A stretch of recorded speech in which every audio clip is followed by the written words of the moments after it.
Justice Nasira Iqbal صاحبہ ماہر قانون ہمارے ساتھ موجود ہیں، ڈاکٹر جاوید اقبال صاحب ایجوکیشنسٹ ہیں، آپ بھی ہمارے ساتھ موجود ہیں، اور یعقوب خان بنگے صاحب تاریخ دان ہیں۔ بہت شکریہ آپ تینوں کا۔ جسٹس صاحبہ میں آپ سے آغاز کروں گا، آج کے دن کی مناسبت سے پہلے تو آپ بتائیں کہ آپ کیا کہنا چاہیں گی؟ سب سے پہلے تو میں سب کو جشن آزادی کی مبارکباد پیش کرتی ہوں۔ ہمارے لیے یہ بڑا ایک اہم موقع ہے کہ 72 سال ہو گئے ہیں پاکستان کے قیام میں۔ تو میرا خیال ہے یہاں جتنے لوگ موجود ہیں ان میں سے میں واحد ہوں اس عمر کی کہ میں پاکستان کی تحریک میں شامل تھی۔ 6 سال کی میں تھی جس وقت پاکستان بنا، اور ہمارا گھر سول سیکریٹریٹ کے بعد تھا۔ میں ذرا تھوڑی سی تاریخی باتیں کر دوں کہ لوگوں کو پتا ہوگا کتنا جوش و ولولہ تھا۔ تو صورتحال یہ تھی کہ ہمارا ایک واحد مسلمانوں کا گھر تھا اس علاقے میں، جہاں سب یہ فرید کوٹ ہاؤس، کپورتھلا ہاؤس اور یہ سب تھے سول سیکریٹریٹ کے ساتھ۔ تو ہمارا گیٹ سول سیکریٹریٹ کی طرف کھلتا تھا۔ میری والدہ جو تھی وہ بہت ایک تھی فعال کارکن مسلم لیگ کی، تو انہوں نے وہاں اپنے بغیچے میں اکٹھا کیا ہوا تھا مسلم لیگ کی خواتین کو، اور نوجوان تھیں۔ فاطمہ ثریا بجیہ، آپ نے ان کا نام سنا ہوگا، اور ان کے ساتھ ہی ایک نوجوان کالج کی لڑکی زرینہ۔ ان دونوں کو مسلم لیگ کا جھنڈا دیا اور دروازہ کھولا جو اس طرف کھلتا تھا سیکریٹریٹ کی طرف سے، اور یہ بھاگ کے گئی وہاں پہ۔ یہ خاردار کاریں نہیں ہوتی تھی، چھلانگ لاڑ کے اس کی دیوار کی پار کی اور اوپر چڑھ گئی چھت پہ، مسلم لیگ کا جھنڈا لگایا، اور نیچے سے ہم سب لوگ نکلے باہر۔ ہم نے نعرے لگائے، پاکستان زندہ باد، لے کے رہیں گے پاکستان۔ تو یہ تو پہلا جھنڈا تھا جو ہوئسٹ ہوا۔ پھر اس کے بعد یہ ہوا کہ تحریک پاکستان چلی، اور اس میں محترمہ فاطمہ جناح نے خواتین کی قیادت کی، اور اس میں جو خواتین نے تمام نے حصہ لیا بھرپور، کہ وہ چاہتی تھی کہ غلامی کے دور سے نکلیں۔ تو دوہری غلامی تھی نا، ایک تو انگریزوں کی غلامی، ایک مردوں کی غلامی، اور ان کو اپنے حقوق مل سکیں۔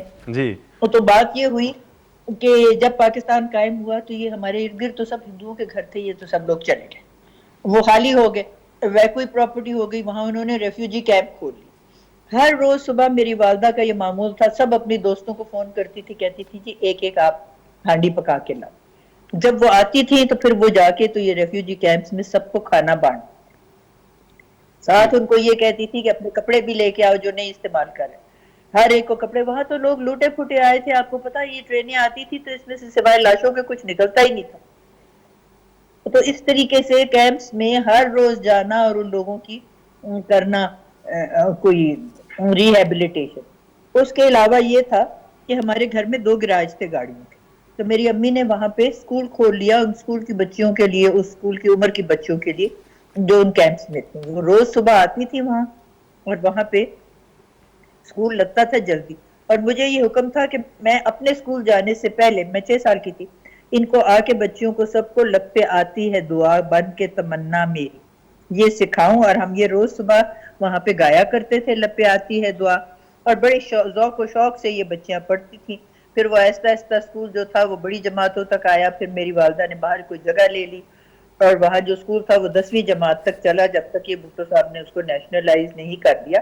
ابھی بھی وہ اسکول قائم ہے اور انشاءاللہ چلتا رہے گا۔ تو اسی طرح میں نے بھی ایک خیراتی اسکول کھولا ہوا ہے، لیکن آپ دیکھیں کہ یہ جو اب ہندوستان میں کشمیر ہے نا، وہاں انہوں نے کہا ہے کہ جی کوئی نہ گائے لب پہ آتی ہے دعا، یہ تو کفریات ہے، اور یہ جو ہے یہ تقریب کاری کی طرف لوگوں کو لے جاتے ہیں، تو وہاں تو بین ہو گیا آپ جانتے۔ لیکن ہمارے یہاں اب بھی ہر اسکول میں ہر بچہ صبح کے وقت یہ جو ہے یہ گاتا ہے۔ تو میں پھر یہ بتانا چاہوں گی کہ جب یہاں سے چلے گئے نا ہندو، وہ اثاثے ان کے یہاں بہت تھے پنجاب میں، اثاثے یہاں چھوڑ گئے، اور جو ہمارے ایک بہت نامور وکیل نے کہا وہ ہمارا ایمان ساتھ لے، جنہوں نے کبھی ہندوستان دیکھا بھی نہیں تھا انہوں نے کلیمیں ڈال کے نا اور جھوٹی موٹی کے لے لیے وہاں گھر بھی اور ہر چیز بھی، اور جو لوگ وہاں سے مستحق تھے اور آئے تھے لٹے پھٹے ان کو موقع ہی نہیں ملا۔ سوائے میں یہاں مثال لیاقت علی خان کی پیش کرنا چاہوں گی، اب یہ قانون کے حوالے سے بات نہیں ہے، لیکن یہ باتیں وہ ہیں جو ہماری روایات کا حصہ ہے، اور تاریخ تو یہاں پڑھانا چھوڑ ہی دیا اس کو۔ میں جو اسکول چھوٹا سا خیراتی کھولتی ہوں اور چلاتی ہوں، میں نصاب کی کتابیں لیتی ہوں، اس میں تاریخ کا ذکر ہی کوئی نہیں، سوشل سٹڈی ہے، اور اس میں جو جس کا دل جائے، جو حکومت آتی ہے وہ اپنے مطلب کی باتیں ڈالتے ہیں۔ کہتے ہیں نا اندیشیہ برہمیے خدا بندان اقتدار زیادہ ہوتا ہے اور تاریخ کم۔ تاریخ کا تو ذکر ہی نہیں یہاں. میں دیکھیں پڑھاتی بھی ہوں اور پڑھتی بھی ہوں. بہت سے ایسے نوجوان ہیں جن کی پیدائش 1971 کے بعد ہوئی, ان کو تو یہ پتہ ہی نہیں کہ پاکستان کے 2 حصے تھے اور بنگال جو ہے وہ کس طرح کے ہم ان سے علیحدہ ہوئے, کیونکہ وہ میجورٹی تھے اور ان کا یہ حق تھا کہ وہ گورنمنٹ بناتے, کیونکہ ووٹ ان کو زیادہ ملے تھے. یہ بات آپ سب کو پتا ہونا چاہیے, لیکن کو لوگوں کو نہیں پتا. ٹھیک صاحب, میں آپ کی طرف دوبارہ آتا ہوں. یہ جو قانون کے حوالے سے جو مسائل رہے ہیں تقریباً 73 سالوں کے اندر, اس میں آپ سے بات کروں گا. آپ نے لپے آتی ہے دعا بن کے, ہم بھی جب بچپن میں تھے 90s میں 80s میں یہ مینڈیٹری تھا, لیکن آج کل کی جو تعلیمات ہیں, جو سکولز کا ایک 2 سٹریمز ایجوکیشن ہے, جس کے اوپر یہ وزیر اعظم ہمارے بھی بات کرتے رہے اقتدار میں آنے سے پہلے. ڈاکٹر صاحب, ڈاکٹر جاوید اقبال صاحب, بہت شکریہ سر. آپ اس کے اوپر کیا بات کریں گے؟ یہ جو تعلیم کے حوالے سے جیسے صاحبہ نے بھی ایک پوائنٹ اٹھایا, آپ اس پر کیا کہیں گے سر؟ جی بہت شکریہ. میرا تو دل چاہ رہا تھا کہ جیسے جسٹس ناصرہ جاوید اقبال صاحبہ فرما رہی تھی, میں سنتا رہتا ہوں ان کی باتوں کو, اور میرے لیے بڑا اعزاز ہے کہ میں ان کے ساتھ اس پروگرام میں شرکت کر رہا ہوں. تو ان کے ساتھ تو ہمارا جو ہے نا ایک جذباتی رشتہ ہے علامہ اقبال کی وجہ سے, جسٹس جاوید اقبال کی وجہ سے, تو مناسب تو یہی تھا کہ وہی بات کرتی رہتی. لیکن آپ نے جو کہا ہے, دیکھیے میں عرض کروں کہ جو تعلیم ہے اس کا مقصد یہ ہوتا ہے کہ ہم ایک انسان, ایک ہیومن بینگ بنائیں جو کہ ہم نے آبجیکٹو بنائے ہیں ان کے حساب سے. دیکھیے نا, اچھا ہمارا جو تعلیمی نظام ہے اس کے کیریکولم میں یہ شامل ہی نہیں ہے کہ ہم نے کس قسم کا ہیومن بینگ, کس قسم کا انسان بنانا ہے جس میں کیا کیا صفات ہوتی ہیں. ہمارے تعلیمی نظام میں اس وقت یہ ہے کہ ہم صرف سکل سکھانے کے لیے تعلیمی نظام گیئر ہوا ہے, یعنی کہ وہ اچھے نمبر لے اور ڈاکٹر بن جائے, اچھے نمبر لے اور انجینئرنگ یونیورسٹی میں چلا جائے, وکیل بن جائے اور اس کیریئر کو پرسو کر جائے. لیکن ہمارے تعلیمی نظام میں میٹرک کرنے کے بعد کیا آؤٹ کم ہونی چاہیے, F S C F A کرنے کے بعد کیا آؤٹ کم ہونی چاہیے, کیا کمپیٹنسی اس میں ہونی چاہیے, گریجویشن کے بعد کیا کمپیٹنسی اور ہونی چاہیے, اور اس کا کہیں کوئی ذکر نہیں ہے. اب پرانی باتوں کو ہم اگر دہرائیں گے تو بڑی دکھ والی بات ہوگی, لیکن ابھی سے اگر ہم شروع کرنا چاہیں تو ہمیں اپنے تعلیمی نظام کے اندر کمپیٹنسی بیس تعلیمی نظام بنانا چاہیے, اور اس کی جو بنیاد ہے وہ بنیاد وہی ہے کہ جی آواز آ رہی ہے؟ جی ڈاکٹر صاحب, کہ جو بچہ ایک خاص تعلیمی معیار کو کراس کر کے آتا ہے تو وہ اس کے اندر کتنی انسانیت ہو, اس کے اندر کتنی مسلمانیت ہو, ٹھیک جی ڈاکٹر صاحب, اس کے اندر کتنی مسلمانیت ہو اور اس کے اندر کتنی پاکستانیت ہو. تو یہ ہمیں ایک کیریکولم کو ری ڈیزائن کرنے کی ضرورت ہے. ہمارا جو کیریکولم ہے وہ اس وقت ہمارا جو پاکستان بنانے کا مقصد تھا اس کے ساتھ میچ نہیں کر رہا. تو میرا یہ خیال ہے اگر میرے اختیار میں ہو تو میں فوری طور پر جو اکیڈیمیا کے بڑے لوگ ہیں ان کو بیٹھ کے یہ کہوں کہ ہم اپنے کلاس 1 سے لے کر ہمارے ماسٹرز کے پروگرام تک کے کیریکولم کو اس طریقے سے ڈیزائن کریں کہ ہمیں معلوم ہو کہ ایک خاص کلاس کو کراس کرنے کے بعد کون سی کمپیٹنسی ان 3 ایریا میں, انسانیت, مسلمانیت, پاکستانیت کو اس طرح سے اس کو ری ڈیزائن کرنے کی ضرورت ہے. ٹھیک ڈاکٹر صاحب, میں آپ کی طرف آتا ہوں. ہمارے ساتھ اس وقت یعقوب خان بنگے صاحب موجود ہیں, تاریخ دان ہیں. سر آپ بتائیے گا, ہم نے دہشت گردی دیکھ لی, انرجی کے مسائل, بے روزگاری, ان سارے 72-73 سالوں میں پاکستان نے یہ دیکھا ہے. جو قیام کا مقصد تھا قیام پاکستان 1947 سے پہلے اور اس کے بعد, اور پھر جس طرح 2 لخت ہوا پاکستان, سارے کو آپ سم اپ کریں گے, آج ہم کہاں کھڑے ہیں سر؟ جی بہت شکریہ, اور سب سے پہلے سب کو جشن آزادی مبارک. آپ نے یہ ایک بڑا امپورٹنٹ سوال اٹھایا ہے. تو جس طرح سے وہ جسٹس ناصرہ اقبال بیان کر رہی تھیں, ہمیں یہ ہمیشہ یاد رکھنا چاہیے کہ پاکستان کن پرنسپلز سے, کن مقاصد کے لیے بنا تھا. چونکہ ہر سال ہم بڑے ایکسائٹ ہو جاتے ہیں جب 14 اگست آتی ہے, بڑا اس کو سیلیبریٹ کرتے ہیں, بڑی ہم اس لیے دعائیں کرتے ہیں, پلیجز کرتے ہیں کہ ہم یہ کریں گے وہ کریں گے, مگر اگلے ہی دن میرے خیال میں ہم بھول جاتے ہیں. اور اسی لیے پاکستان کی میرے خیال میں حالت اس وقت اتنی اچھی نہیں ہے. تو میں صرف چند باتیں بس اس میں کرنا چاہوں گا کہ ایک تو میرے خیال میں ہمیں خیال رکھنا چاہیے کہ قائد اعظم کا ویژن کیا تھا پاکستان بنانے کے پیچھے. بیکاز فاؤنڈر جو ہوتا ہے نا, وہ اپنے ایک ویژن کے مطابق ملک کھڑا کرتا ہے, اور اگر اس کی ویژن نہیں آگے چلے گی, اس کی ویژن پہ عمل درآمد نہیں ہوگا, تو ملک اپنا راستہ کھو جائے گا. جو پاکستان آدھا ہوا, وہ جس طرح سے وہ جسٹس ناصرہ اقبال کہہ رہی تھی, ہمیں بنگالیوں کے ساتھ جو حرکتیں کی ان کی وجہ سے ملک آدھا ہو گیا, وہ بھی ہم نے اپنے فاؤنڈر کی ویژن نہیں آگے رکھی. تو اس کے اندر ہمیں ایک چیز بڑی اہم رکھنی چاہیے, اور اگر یہی ہم ایک پرنسپل اپنے سامنے رکھیں تو پاکستان بہت بہتری کی طرف جا سکتا ہے. کہ جناح صاحب نے پاکستان ایک مائنورٹی کے لیے بنایا تھا. مسلمان برِ صغیر میں مائنورٹی تھے اور ان کو ڈر تھا کہ میجورٹی ان کے اوپر مظالم نہ کرے, میجورٹی ان کے ساتھ برا سلوک نہ کرے. تو انہوں نے کوشش کی کہ ایک علیحدہ ملک بنائے, اور اس ملک میں جو 11 اگست کی ہم سپیچ ہمیشہ کوٹ کرتے ہیں, اس کی بنیاد ہی یہ تھی کہ یہ ایک مائنورٹی ملک بنا رہی تھی, مگر یہ نہیں تھا کہ جب مائنورٹی میجورٹی ہو جائے گی تو وہ میجورٹی کی طرح حرکتیں کرنا شروع کر دے گی. جناح صاحب کا خیال تھا کہ پاکستان ایک ایکول سٹیزنشپ کی بیس پہ بنے گا. تو یہ جو میجورٹیرینزم ہمارے میں آ گیا ہے, بلکہ جناح صاحب کی وفات سے پہلے ہی یہ آ چکا تھا, وہ تو تب خیر بہت بیمار تھے تو کچھ اس کے بارے میں کر نہ سکے. تو یہ جو میجورٹیرینزم ہے ہمیں جو آ گیا ہے, جو مسلط کرنا ہے میجورٹی کی ول مائنورٹیز کے اوپر, چاہے وہ ریلیجس ہو, چاہے وہ ایتھنک ہو, چاہے وہ مرد اور عورت کا فرق ہو, تو یہ میرے خیال میں ہمیں کرنا چاہیے کہ پاکستان مائنورٹیز کے لیے بنا تھا. وہ ایک مائنورٹی کے آئیڈیا سے بنا تھا کہ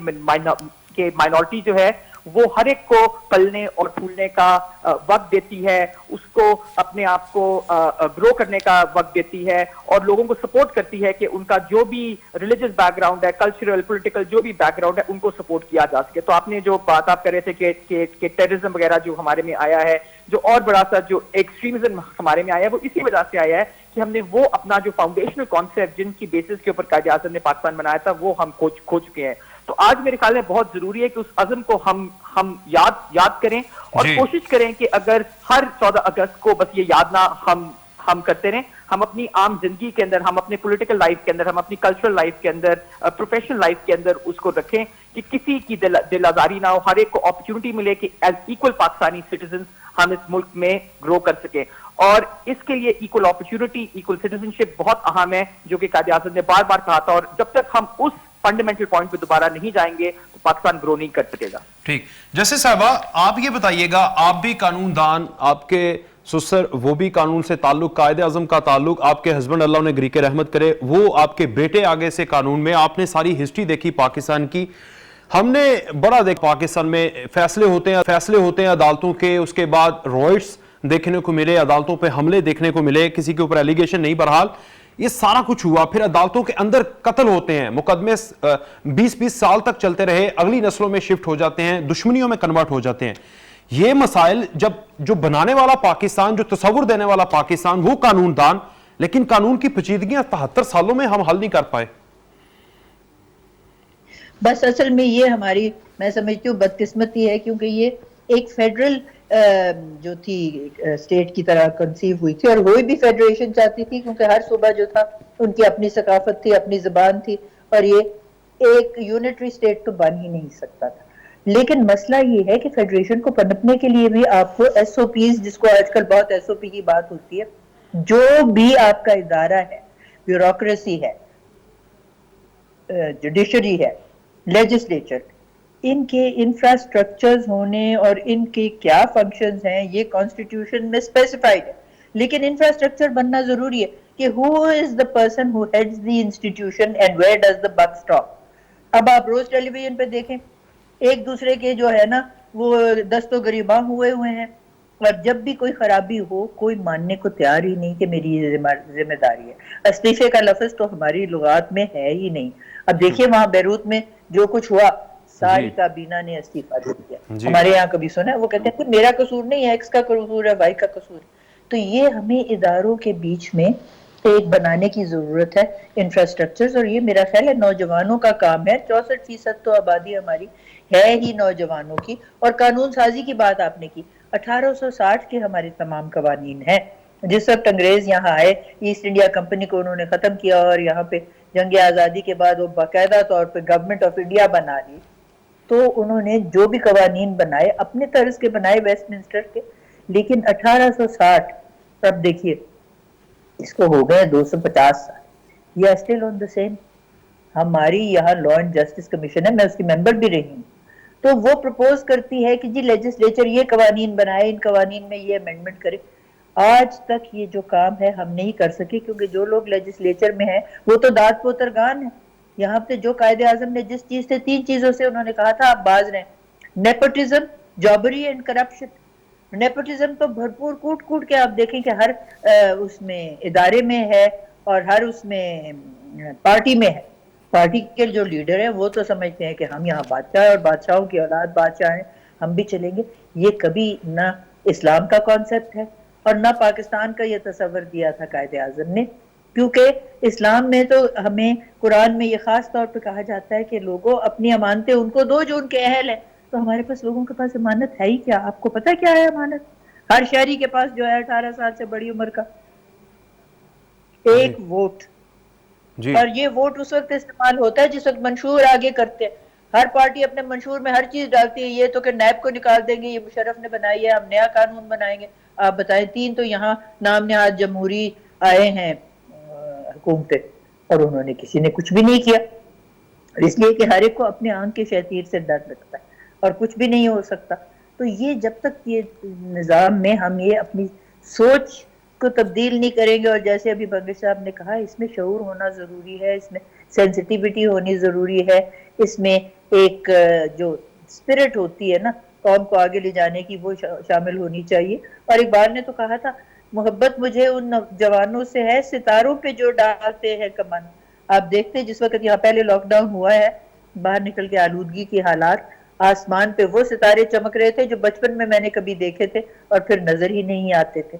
اور ان پہ اگر ہمارے 64% جو ہے ووٹر وہ کمند ڈالیں یہ نوجوان، تو ہم یہ اس وقت ترقی پذیر ممالک کی صف سے نکل کے ترقی یافتہ ممالک کی صف میں جا سکتے ہیں. اور یہی تو قائد اعظم نے کہا تھا. دوسری بات انہوں نے کہا تھا نیپوٹزم کے بعد کہ جابری نہیں ہونی چاہیے. جابری مین سفارش. دیکھیں 20 سال مجھے ہو گئے ہیں ہائی کورٹ سے آئے ہوئے، فون آتا ہے کہ جی میں نے چپڑاسی کے عہدے کے لیے وہاں درخواست دی ہوئی ہے، آپ سفارش کریں مجھے بنائیں. جب تک ہم میریٹوکریسی پہ نہیں جائیں گے، دیکھیں جو ایڈورٹیزمنٹ ہوتی ہے ہر لوگ اپلائی کریں گے، جس وقت تو لسٹ بنائیں گے، شارٹ لسٹ، جو ٹاپ 20 ہوں گے ان کو بلا لیں گے، ان کے ایگزامینیشن اور اورل ہوں گے، جو بیسٹ ہوگا اس کو ملے گا. تو اہلوں کو جب ان کا حق ملے گا تو پھر آگے چلے گی ریاست. اور تیسری بات انہوں نے کہا تھا کرپشن نہ کرے. یہ بات تو میں نے ابھی شاید آپ کو بتائی. جب پاکستان بنا یہاں ہندو سارے اثاثے اپنے چھوڑ گئے اور خود چلے گئے ہندوستان، یہ آپ جانتے ہیں نا. تو ایک بڑے وکیل نے کہا کہ ہمارا ایمان ساتھ لے گئے. یہاں جن لوگوں نے کبھی ہندوستان دیکھا ہی نہیں تھا نا انہوں نے ڈالنے شروع کر دیے کلیم. لیکن لیاقت علی خان جو ہمارے پہلے تھے پرائم منسٹر، ان کی بات سنیے. He was a nawabzada and even he went to Cambridge. ان کے ساتھ 3 ملازم گئے، ایک ویلے تھا، ایک خنسامہ تھا اور ایک ڈرائیور تھا.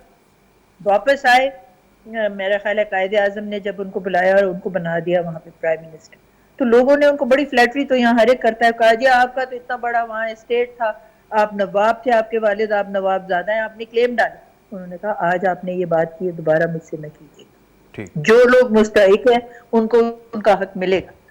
تو جس وقت ان کو وہاں سید اکبر نے مارا لیاقت باغ میں اور ان کو لے کے گئے پوسٹ مارٹم کے لیے، پھٹی ہوئی بنیان زیب تن تھی اور پاؤں میں جو موزے تھے نا رفو ہوئے تھے. یہ ہمارے پرائم منسٹر تھے. اس طرح کے ہمیں لوگ چاہیے. بنگا صاحب نے بھی ان کا کچھ ذکر کیا.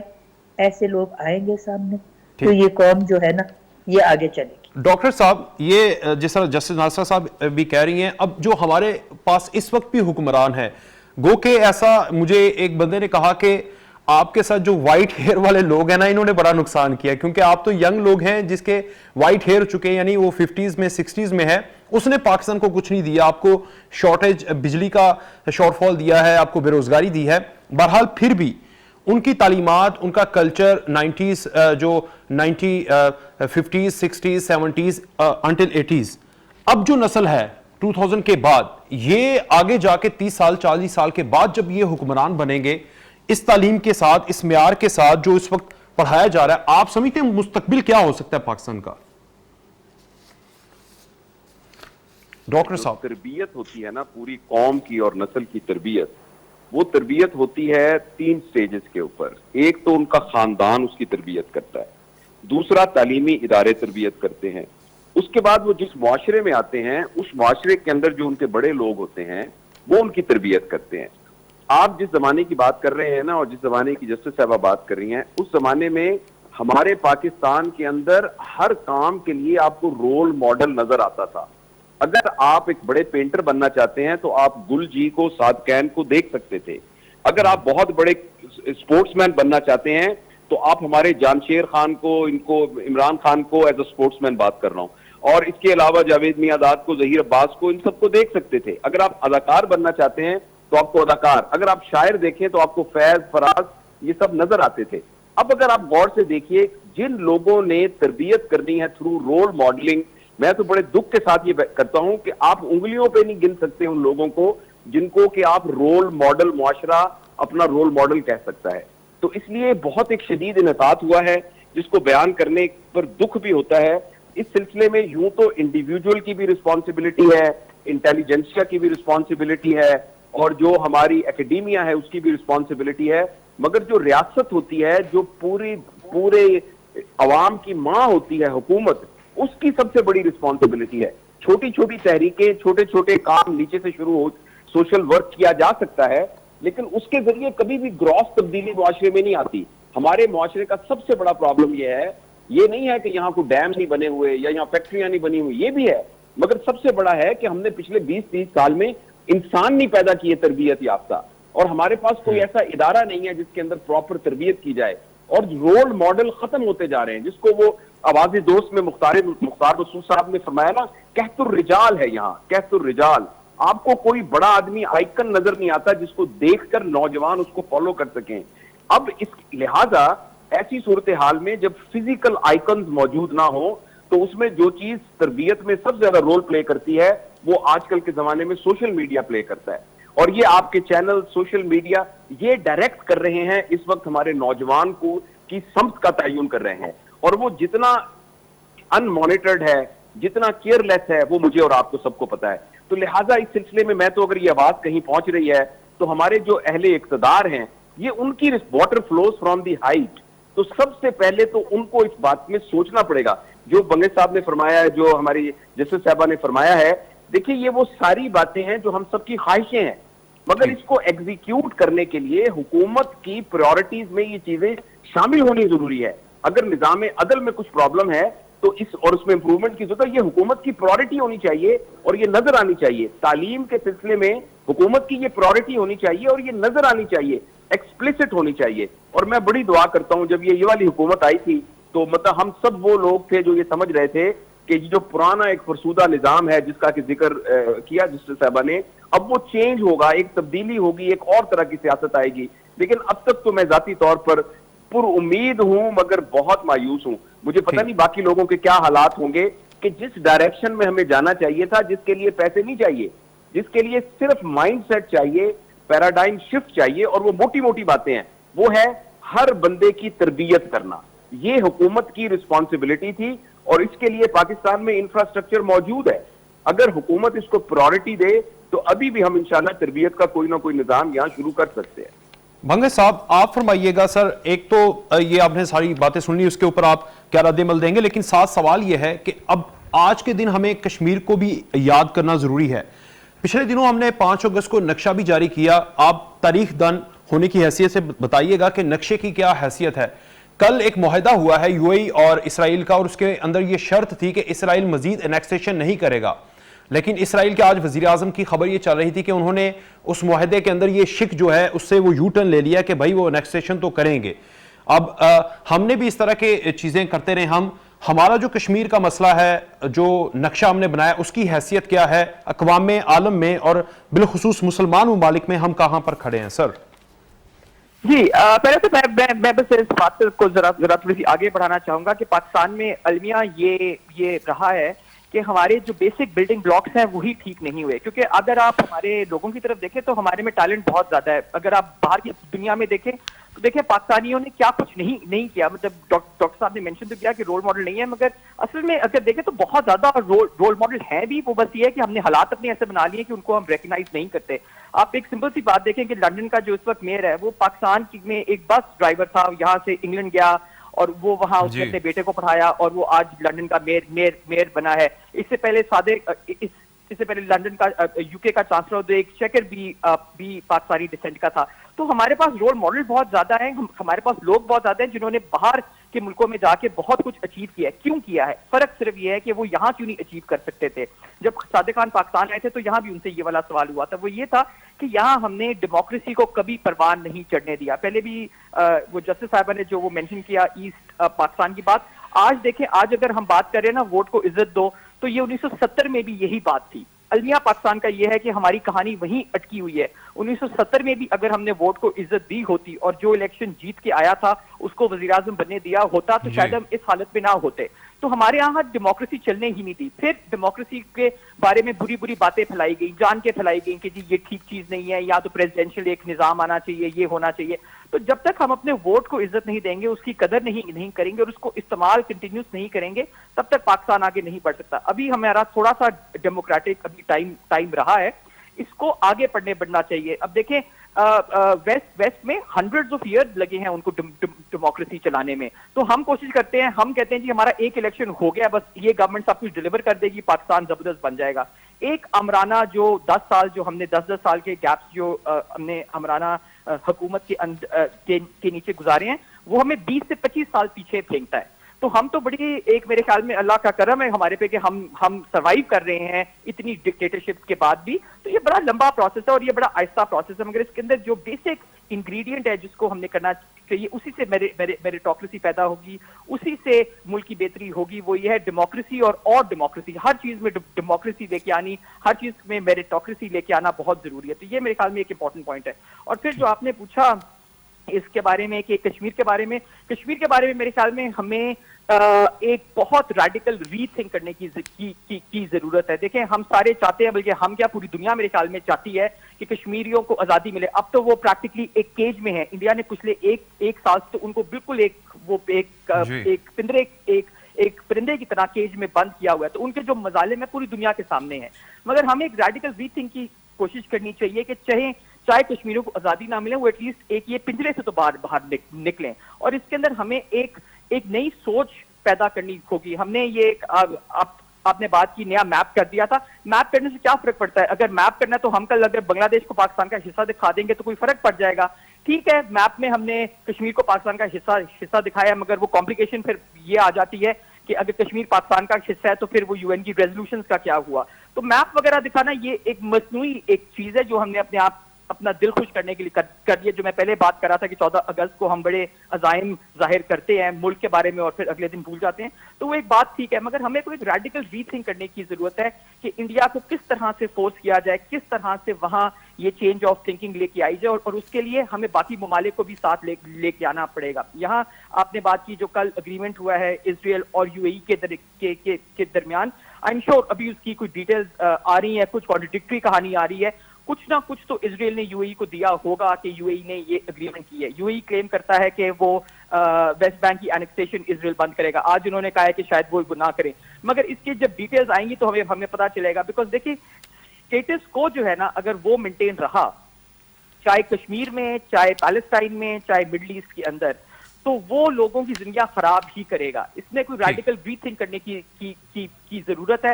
اب وہ ریڈیکل ری تھنک کیا ہے وہ ڈیپینڈ کرتا ہے کہ آپ کے ساتھ کون سے ممالک ہیں, آپ کی اکنامک پاور کیا ہے. دیکھیں پاکستان کی کون بات سنے گا اگر پاکستان کی اکانومی فیل ہو رہی ہے. آج پاکستان کو آپ ایک اکنامک سپر پاور بنا دیں تو کل ہر بندہ ہماری بات سنے گا. ملٹری سپر پاور جو ہے نا وہ ایک 100-150 سال پرانی کہانی ہے. وہ میں کسی سے بات کر رہا تھا تو انہوں نے کہا کہ آج بھی ہم اکثر جب جنگ کا سوچتے ہیں نا تو ہم سوچتے ہیں ٹینک ہوں گے, فوجی آمنے سامنے ہوں گے. اب تو اس طرح کی جنگیں نہیں ہوتی. یہ سیکنڈ ہائبرڈ وار اور اکنامک وار آپ صحیح کہہ رہے ہیں, جس طرح چائنا جس ماڈل پہ جا رہا تھا. ان چیزوں کے اوپر فوکس کرنا چاہیے تاکہ اس کی وجہ سے کوئی ہماری بات سنے گا. آپ کا کیا مطلب, یہاں جو ہمارے سننے والے ہیں ان کا کیا خیال ہے؟ پوری دنیا کو نہیں پتا کہ بھارت کشمیر میں کتنے مظالم کر رہے ہیں. ان کو پتا ہے مگر وہ بولتے کیوں نہیں ہے؟ کیونکہ انڈیا کی 1.3 بلین پاپولیشن ہے, انڈیا ایک بہت بڑی اکانومی ہے. اگر پاکستان بھی اتنی بڑی اکانومی ہوتی یا پاکستان کے پاس اکنامک مسل ہوتا اور پولیٹیکل مسل ہوتا تو پاکستان کو افیکٹ کر سکتا. ہم سمپلسٹک آئیڈیا کر لیتے ہیں, میپ بدل دیں, تھوڑا سا شور بچا دیں. مطلب ہمیں اس کے بارے میں ایک نئی سوچ, ایک نئی تھنکنگ کے ساتھ اس پہ عمل درآمد کرنا پڑے گا. جس طرح ہمیں ملک کے اندر ایک نئی سوچ لے کے آنی پڑے گی, اس طرح ہمیں اپنے انٹرنیشنل ریلیشنز میں بھی کرنا پڑے گا. جیسے صاحبہ آپ ذرا کوئکلی بتا دیجئے گا, پروگرام کا ٹائم ختم ہونے والا ہے. کشمیر کے اوپر قائد اعظم کے دور میں ہی ایک جنگ اور اس کے بعد کشمیر کے اوپر دیکھ لیں کتنی جنگیں کتنی جھڑپیں، ایک سال سے وہ جس اذیت میں ہیں، اگست کے مہینے میں ہو گیا، ہم نے یونائٹڈ نیشن ہم گئے، اس سے پہلے ہم امریکہ گئے، اس نے ثالثی کی بات کی، ہمیں ڈاج کرتا رہا۔ 1950s میں بھی ہم نے ایک پالیسی بنانی تھی ادھر یو ایس ایس آر یا پھر امریکہ، ہم امریکہ کی طرف گئے، پھر اس کے بعد یو ایس ایس آر ٹوٹا۔ ہم ابھی تک آپ کیا سمجھتے ہیں مسلم دنیا میں بھی ہم کس بلاک میں بیٹھنے والے ہیں اور انٹرنیشنل میں بھی ہم کس بلاک میں جانے والے ہیں؟ کس سے ہمیں فائدہ ہو سکتا ہے؟ جسٹس صاحبہ، بات یہ ہے کہ دیکھیے اس وقت ایک ملک نے ہمارا ساتھ دیا ہے، سیکیورٹی کاؤنسل نے بھی اور فزیکلی زمین پہ بھی، اینڈ دیٹ از چائنا۔ ایک دفعہ پہلے بھی انہوں نے حملہ کیا تھا تو یہاں بہت بڑی ایک موومنٹ ہوئی تھی کہ جی اس وقت ہم کشمیر کو لے سکتے ہیں، کیونکہ چائنا کی طرف ساری اٹینشن تھی کشمیر ہندوؤں کی۔ اب بھی صورتحال یہ ہے کہ انہوں نے تو اپنا کردار کر دیا، انہوں نے ادھر سے اٹیک کر دیا، آپ کو پتا ہے نا، on the north, we are on the south side, ہر روز بلا اشتعال فائرنگ کرتے ہیں انڈینز ہمارے لائن آف کنٹرول پہ، یہ بھی آپ جانتے ہیں، اور وہ ایک نہ ایک کوئی شہادتیں بھی ہوتی ہیں، سب کچھ ہوتا ہے۔ ہم آگے سے کچھ بھی نہیں کرتے، کیوں نہیں کچھ کرتے؟ اگر اسے ہم چپ کر کے بیٹھے رہیں گے نیچرلی کوئی ریزلٹ نہیں نکلے گا۔ جب وہ بلا اشتعال فائرنگ کرتے ہیں ہمیں اس کو we should return it in the same manner, and when we do that یہ لوگ تو cowards ہیں، اسی وقت یہ جھگ کی طرح بیٹھ جائیں گے۔ دیکھیں وہاں جو یہ مودی ہے نا، وہ تو اس وقت چاہتا ہے کہ مسلمانوں کو نکال دے کشمیر میں سے اور وہاں ہندوؤں کو آباد کر دے، تاکہ وہ 370A جو اس نے نکالا ہے ایک دفعہ وہاں پہ کوئی مسلمان رہے ہی نہ۔ اس کا طریقہ کار یہ، جب وہ فائرنگ کرے ہم ان کے ساتھ ریورس میں اسی طریقے سے ریٹیلیشن کرے۔ ایک تو بات یہ ہے۔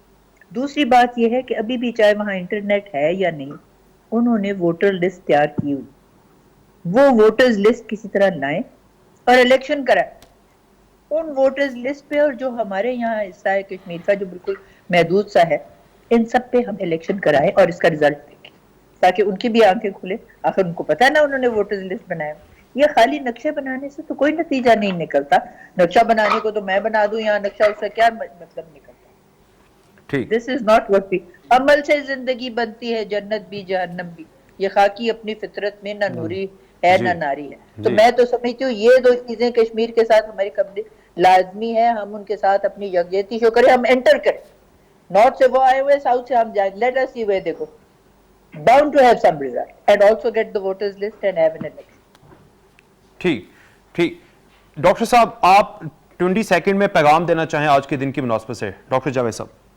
جی بہت بہت شکریہ، سب ضروری باتیں تو کی جا چکی ہیں، بس میں صرف یہ عرض کرنا چاہتا ہوں کہ اس کی جو سیریمونیل ویلیو ہے نا 14 اگست کی، وہ تو اپنے ذہن وہ تو ہے ہی، جھنڈے لگانے چاہیے اور سب کچھ کرنا چاہیے، لیکن ہمیں کچھ تھوڑا سا یہ عہد بھی کرنا چاہیے کہ ایز اے پاکستانی میری اس مملکت کے لیے کیا رسپانسبلٹی ہے، اور ایک کام تو ہم یہ کر سکتے ہیں کہ جو بھی ہمارا کام ہے ہم بیسٹ آف آر ابیلٹی اس کو پرفارم کریں، تو کم از کم اس کا، اور ہم حلال رزق حاصل کرنے کی محنت کریں اور بیسٹ آف آر ابیلٹی کریں ہم جو بھی کام کرتے ہیں، تو یہ صحیح جشن آزادی منانا ہوگا۔